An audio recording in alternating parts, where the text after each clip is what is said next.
ভাষায় খাইরা উম্মাহ সর্বোত্তম জাতি বলা হয়। আজ সেই সর্বোত্তম জাতি অধঃপতনের চরম সীমায় নিবেদিত। আসমানের উপরে জমিনে, আসমানের নিচে জমিনের উপরে পৃথিবী নামক এক গ্রহের কোথাও কোনো এক লাশের স্তূপ, বিধ্বস্ত বাড়িঘর, বিরান জনপদের সন্ধান দেখা ফেলতে পাওয়া যায় সে হতভাগা মুসলমানদেরই। পৃথিবীর এক প্রান্ত থেকে অপর প্রান্ত, মরুভূমি থেকে সাগর বক্ষ, সর্বত্রই আজ মুসলিম নিধনের মহড়া চলছে। 1948 সালে মুসলিম মুকন্দ ফিলিস্তিন, 1948 সালে মুসলিম মুকন্দ ফিলিস্তিনের উপর দখলদার ইসরায়েল অবৈধভাবে ক্ষমতা আধিপত্য ক্ষমতা থেকে মুসলমানদের সেখানে রক্ত ঝরছে। সেখানে এমন কোনোদিন যাচ্ছে না মুসলিম সন্তানদেরকে বোমা মেরে আকাশে ঘুরের মতো পাচ্ছে না। আজ সে মুসলিম, প্রত্যেকটি মুসলিম বাদ আজ রক্তে রাঙ্গা।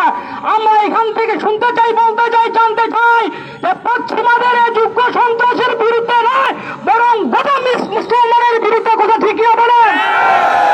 বাবরি মসজিদ ভাঙার সময় যেমন পৃথিবীর মোড়লরা চুপ ছিল, বৌদ্ধ মূর্তি ভাঙার পর যখন পৃথিবীর মোড়লরা চুপ ছিল, কিন্তু বাবরি মসজিদ যখন ভাঙা হয় তখন পৃথিবীর কোন একটা মোড়ল একটা উচ্চারণ করতে পারে না। এই কথা ঠিকই বলেন। সুতরাং আজকে এখান থেকে আমরা জানাতে চাই আমাদের দুর্বল অভিযান হচ্ছে, এক নম্বর কাজ হচ্ছে যে ইসরায়েলের যত পণ্য বাংলাদেশে চলমান আছে সমস্ত